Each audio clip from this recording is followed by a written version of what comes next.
It is 2 o'clock on a Sunday afternoon. The house is resting. You know that specific kind of Sunday silence, don't you, sugar? It isn't an empty silence, it is a heavy, lazy silence. The church service is over. The roast beef has been eaten. And the world seems to take a collective nap. The only sound in my kitchen is the rhythmic tick-tock of the cat-shaped clock on the wall. Its tail swinging back and forth, counting away the seconds of my solitude. Tick-tock, tick-tock. I am standing at the kitchen island, staring at the wicker basket in front of me.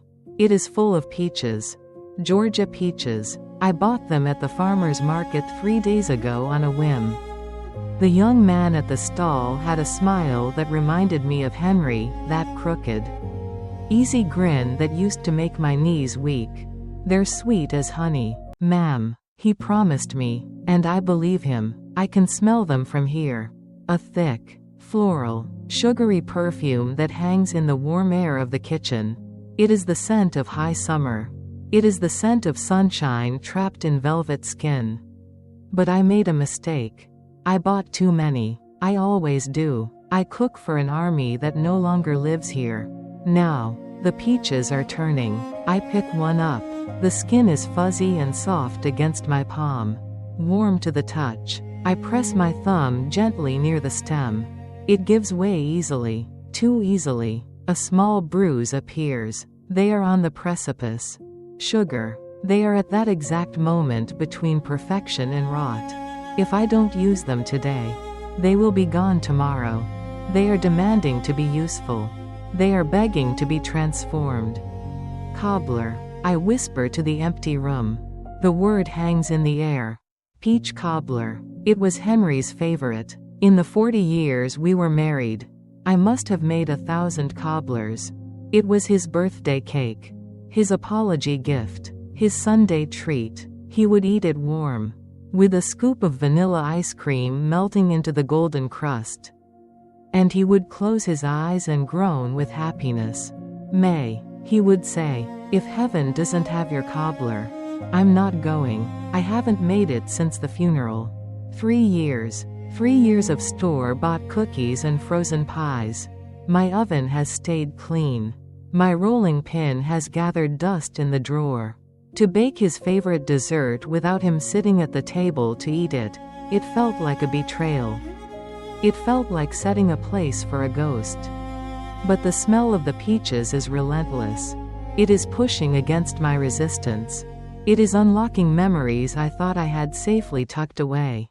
I look at the peaches, and I don't just see fruit. I see Sunday afternoons in July. I see sticky fingers and flour on the floor. I see Henry stealing a slice before it was cool, burning his tongue and laughing about it. I sigh, a long, shuddering breath that rattles in my chest. I cannot let good food go to waste. That was the first rule my mother taught me. Waste not, want not. I wipe my hands on my apron. All right, I say firmly, you win. I walk over to the pantry. I have to stand on my tiptoes to reach the top shelf. There, pushed all the way to the back, behind the boxes of tea and the unused fondue set, is the box, the recipe box. It is an old metal tin, painted a creamy yellow that has chipped away at the corners to reveal the gray steel underneath. It has orange flowers painted on the lid, poppies, I think, though they have faded with time. I pull it down. It feels heavy in my hands. Heavier than a box of paper should be. It rattles as I set it on the counter. Clank. I stare at it. I haven't opened this tin in 3 years. It is a time capsule. Inside are the instructions for my entire life. The lasagna I made when David brought his first girlfriend home. The chicken soup recipe for when the kids had the flu. The Christmas cookies. And, of course, the cobbler. I run my finger over the rusted latch. I am afraid to open it. I am afraid that if I lift the lid, all the ghosts of my past dinners will fly out and overwhelm me. I am afraid that I have forgotten how to be the woman who wrote these cards. But the peaches are watching me. Their scent is a sweet accusation. I take a deep breath, steeling myself against the flood of memories. I flip the latch. Snap. I lift the lid. The smell of the box hits me instantly. Old paper, vanilla extract, and a hint of cloves. It smells like 1985. It smells like love. Inside the tin, the index cards are packed tight, standing shoulder to shoulder like soldiers in a regiment. The paper dividers, once crisp and white, are now soft and yellowed at the edges, their tabs bent from years of thumbing through. I see appetizers, breads, casseroles. My fingers walk through the categories, the dry paper making a soft shish-shish sound in the quiet kitchen. It is a sound that comforts me. It is the sound of my history. I pause at main dishes. I see the card for Sunday pot roast. It has a splash of gravy dried on the corner from 1998. I see chicken divan, written in my mother's looping, elegant script. I run my thumb over her handwriting, feeling the indentation of the pen. It feels like shaking hands with a ghost. But I cannot linger. The peaches are waiting. I move my hand to the back of the box. Desserts. This section is the thickest. It is worn the most. Henry had a sweet tooth that was legendary in 3 counties. I flip past Apple Betty, past chocolate icebox cake, past lemon squares, and then I find it. It isn't a standard index card. It is a piece of stationery paper, cut down to size with scissors.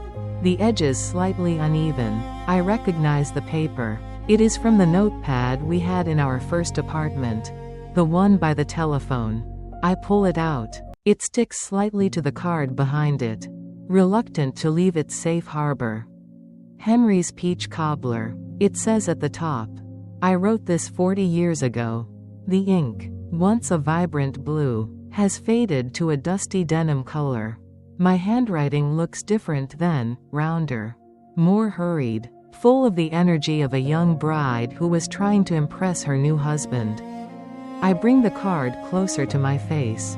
Adjusting my glasses, I scan the ingredients. 6 cups sliced peaches, 1 cup sugar, 1 teaspoon cinnamon. So far, so good. But then, my heart sinks. Right in the middle of the card, covering the critical instructions for the batter, the crust, the soul of the cobbler, is a stain. It is a large, dark brown ring. A coffee stain? A burn mark? No. I lean closer, sniffing the paper. It smells faintly of vanilla and caramelized sugar. It is a stain from the cobbler itself. I remember the day this happened. It was our 5th anniversary. I was making this cobbler, and Henry came up behind me. He wrapped his arms around my waist and spun me around to dance to a song on the radio, something by Sam Cooke. I was holding the measuring spoon. The vanilla extract went flying. It splashed onto the counter, onto my apron, and right onto this card. We laughed. Oh, how we laughed. He kissed the vanilla off my cheek. We didn't care about the mess. We were young, and we thought we had forever to rewrite the card. We'll fix it later, May, he said, but we never did. We just kept baking, kept dancing, kept living, and now, later, has arrived, and I am alone in the kitchen with a ruined map. I stare at the stain. It obscures the amount of flour for the topping. Is it 1 cup? 1.5? And the baking powder, is that a teaspoon or a tablespoon? The numbers are buried under the brown blotch of memory. Panic starts to flutter in my chest like a trapped moth. I need this to be perfect. If I get the ratio wrong, the crust will be too hard, or too soggy. It won't taste like his cobbler. It will just be cooked fruit. Think, May, think. I scold myself. I close my eyes, trying to summon the image of my younger self standing at this very counter. I try to visualize the measuring cup I used. Was it the big metal one? Or the smaller plastic one? My mind is a blank white wall. The grief has created a fog, obscuring the details. I can remember the sound of his laugh, but I cannot remember how much flour goes into the bowl. It seems cruel that love remains but logistics fade. I look at the peaches on the counter. They seem to mock me now. You should have practiced, they say. You stayed away too long. I feel tears pricking my eyes. This is silly. It is just a cake. It is just flour and sugar. But it feels like a test I am failing. If I can't make his favorite dessert, what kind of wife am I? If I can't remember the recipe, am I losing him all over again?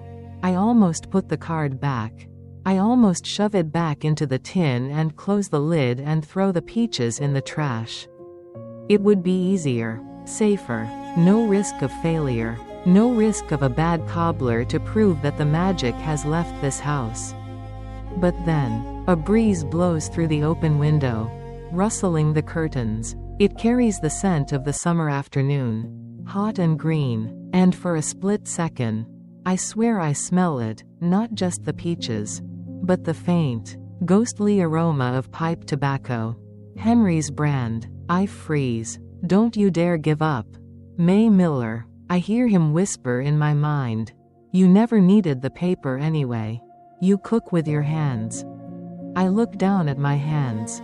They are wrinkled now, spotted with age, the veins prominent under the thin skin. But they are the same hands that fed him for 40 years. They are the same hands that kneaded bread, chopped vegetables, and mixed batter 1,000 times.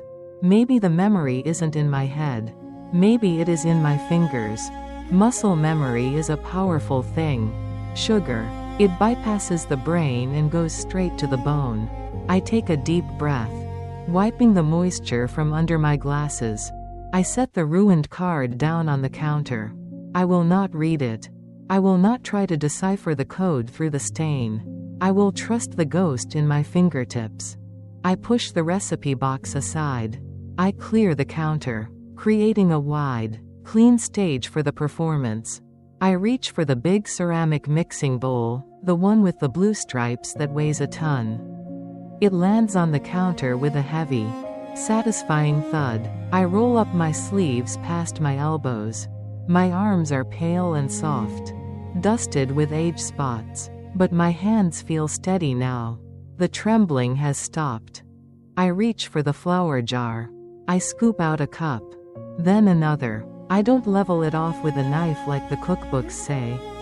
I shake the scoop gently, letting the excess drift down like snow. It feels right. I add the baking powder. Clink. I add the salt. A pinch? No, 2 pinches. Henry liked the contrast of salty and sweet. My fingers know exactly how much salt fits between my thumb and forefinger. It is a measurement that doesn't exist in any book. It is the May measure. Then comes the butter. It has to be cold. Sugar. Stone cold. I take the stick out of the fridge and unwrap the foil. The sound of the crinkling paper is sharp in the quiet room. Crinkle snap. I take my pastry cutter, the old one with the wooden handle that is worn smooth. I begin to cut the butter into the flour. Rock, rock, rock. It is a rhythmic motion, demanding and precise. I watch the butter break down from a solid block into chunks, then into peas, then into coarse crumbs. I rub a bit between my fingers. It feels like damp sand, cold and grainy. Perfect. Now, the liquid. The recipe card is silent on this. Was it a cup of milk? Or a cup and a half? I grab the jug of whole milk. I don't look for a measuring cup. I just tip the jug. The white stream pours into the bowl, swirling into the dry well of flour.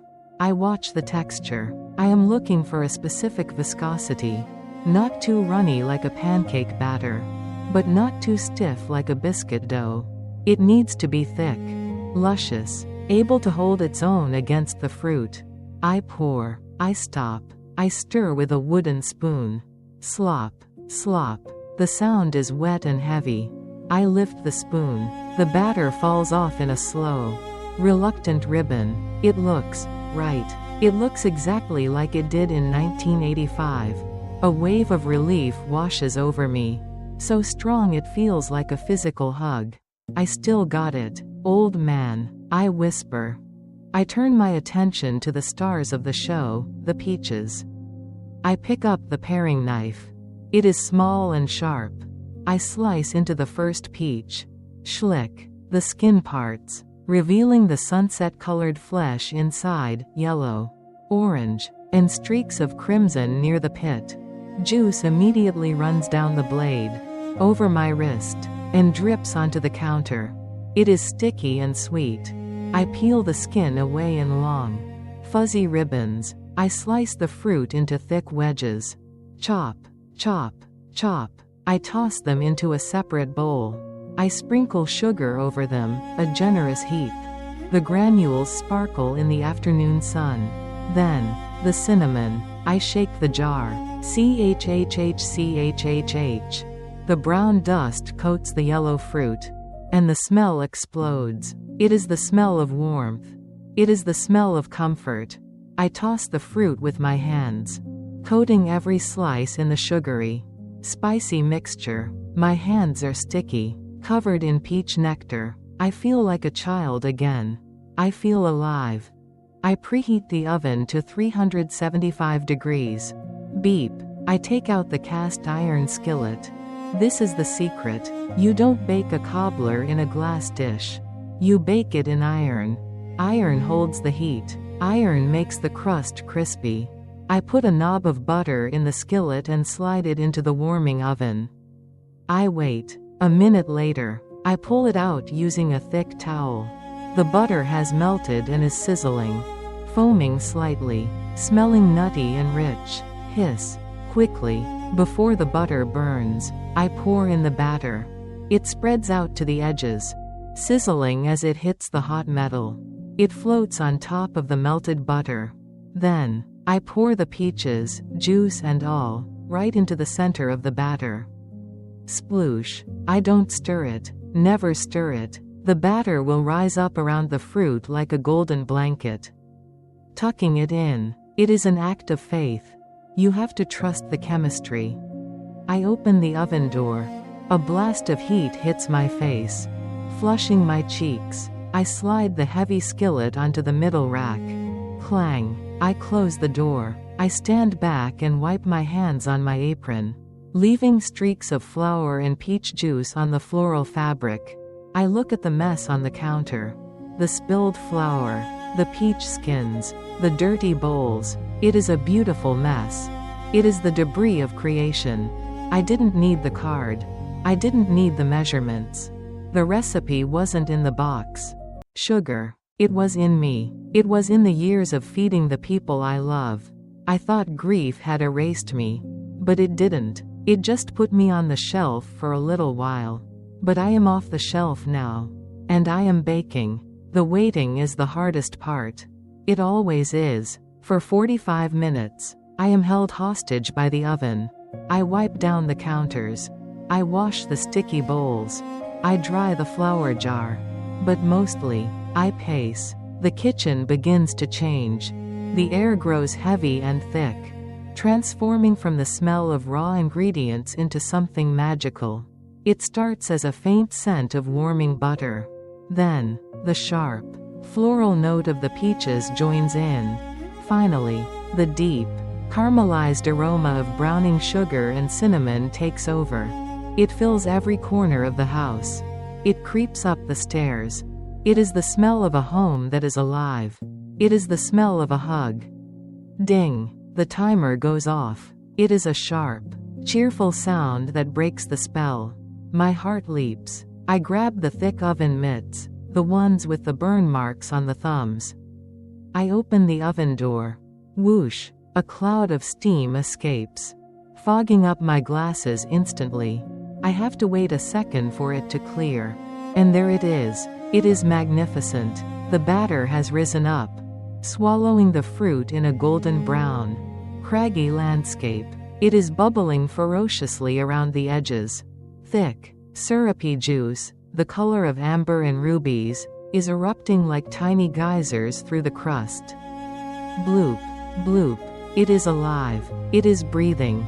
I carefully pull the heavy skillet out and set it on the trivet. It sizzles angrily, popping and hissing as it hits the cool air. I lean in close. The smell is intoxicating. It smells exactly like Henry's birthdays. It smells like forgiveness. It smells like, I love you. I know I should wait. The filling is molten lava right now. If I eat it, I will burn the roof of my mouth. But I cannot wait. I take a spoon. I blow on a corner where the crust meets the fruit. I scoop up a small bite, a perfect ratio of biscuit and peach. I blow on it again. Woo, woo. I put it in my mouth. The crunch of the sugar-topped crust. The soft, yielding warmth of the peach. The burst of cinnamon. I close my eyes. For a moment, the kitchen disappears. I am 30 years old again. Henry is sitting across from me. His fork poised. A dab of whipped cream on his nose. Best one yet. May, he says. I open my eyes. The chair is empty. The silence returns. But this time, the silence isn't cold. It is warm. The sweetness of the cobbler lingers on my tongue, chasing away the bitterness of the last 3 years. I didn't ruin it. I didn't forget. I look at the skillet.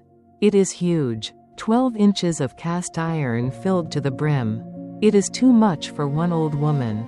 I could eat leftovers for a week. But cobbler is never as good the second day. It is meant to be eaten fresh, while the crust is still crisp. Well, I say aloud, it's a shame to let it sit. I make a decision, a scary decision. I go to the cupboard and pull out 2 clean plates. I don't set them at my table. Instead, I cover the skillet with a clean tea towel. I pick it up. It is heavy, warm against my chest. I walk to the back door. I step out onto the porch. The sun is setting, painting the sky in shades of violet and peach, matching my pie. The air is cooling down. I walk across the lawn. The grass tickles my ankles. I am heading towards the fence. Next door, the young couple, the Garcias, moved in 6 months ago. They have a little boy who plays in the yard. I have watched them from my window, but I have never really spoken to them. I have been too wrapped up in my own quiet world. I reach their back porch. I hesitate. My heart hammers against my ribs. What if they think I am a crazy old lady? What if they don't like peaches? But the warmth of the skillet gives me courage. I knock on the door. Knock, knock, knock.